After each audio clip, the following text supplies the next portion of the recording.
Anytime somebody comes in from out of state, we bring them here. Nice. Huh. I wonder what Roy Davis did in here.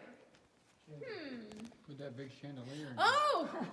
Yeah! The big chandelier. I thought it was natural. Oh, yeah, me too. Yeah. Okay, this is a really bad joke, but get ready for it. That's our stalagmite. Good try. It hurts me too, okay? Roy Davis, our co-founder, he was the one who got us up and running for these tours. As soon as they found that meat grinder, his buddy Tank had found it, he was so excited. He wanted to show this cave off to everyone because of how beautiful it was. So if you follow me this way, we're going to talk about the origins of this chandelier and Roy Davis himself.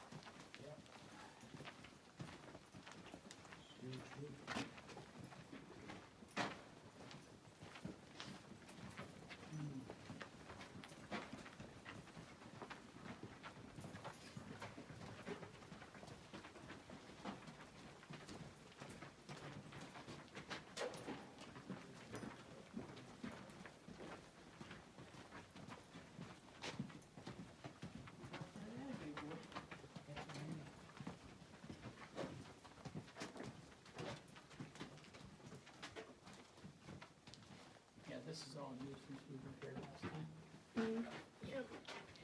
We love it. Yeah. Keeps people on the path. Yeah, absolutely. All right. So, we'll start with Roy Davis.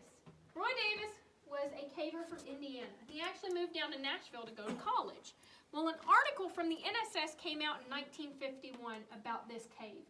He was so excited. He didn't know there were caves around his area. So he came out here, and he started going to the Higginbotham side of the cave every weekend. The owners of the land had actually gotten so worried that he was doing something bad in here that they put a sign on the cave that said, Roy Davis, keep out. Yeah, not just keep out, it was Roy Davis on there. And he was like, what? Why? He was so sad. No, man, he was so sad. So he goes up to him and he's like, hey, why'd you guys do that? And they said, well, you're going in here every weekend. There's no way that you're doing anything good in this cave. We don't know what you're doing. And so he goes, okay. He gets a slideshow together of all of the pictures he's taken from their cave system and shows it to them. And he explains to them all of the science behind these formations, and they are in awe. They then make him the manager. Yeah? So instead of Roy Davis keep out, he's now staying in. And he's the person who is the manager of the cave system. Who's going in there, when they're going in there, all of that good stuff. He was the man to ask. Well, when Tank Gorin found that connector along with Dale Smith, he was so excited. So he begged him. He was like, come on, I think this would be a great idea. And it was. So 3 years after they had found that connector, they opened it up just enough, started giving their first official tours. Well, it didn't stop there. Roy kept having these really, really, really crazy ideas, and in 1981, he had his biggest one. What if we put a pipe organ in this cave right here? Not a chandelier, a pipe organ. Oh, yeah. He was a personal collector of pipe organs. So what would be better? Nothing. He had to get a pipe organ. So he traveled up to Brooklyn, New York at an old Lowe's Metropolitan Theater where they were renovating out everything. He found his pipe organ, but as he was walking out, he seen the chandelier. It was covered in scaffolding, and he was like, hey, what you guys going to do with that chandelier? Looks like you don't need it anymore. They said, well, we were actually going to cut it down and watch it shatter. Okay, good. So I can make a bundle deal with you guys. I'll give you $1,000 for both the pipe organ and the chandelier. And they took the deal. So he came home with both, and everybody was like, oh, okay. Roy, you can't put that out of your house. And he's like, I know. It's going in the cave.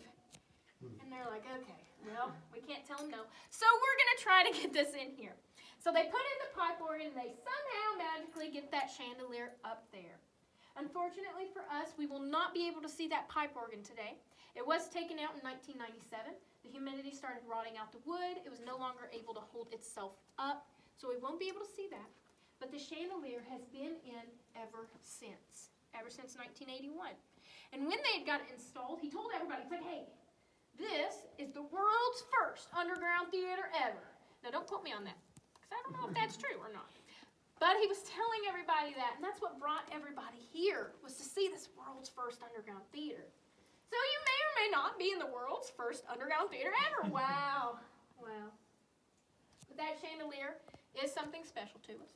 It is a one of a kind. It's made with 10,000 hand-cut Austrian crystals, 150 red, white, blue, and amber lights, and it was made in the mid-1920s. Everything that you see is all original. It was never altered. It was originally electrified, just like that. Wow. Now, I won't be able to turn it on for you today. I don't have a beautiful switch up here. But there is another tour inside of the cave. I'm going to hope that when we're walking back, they're coming down here and turning that on for us. So we're just going to hope for the best. We're going to make one last stop, and that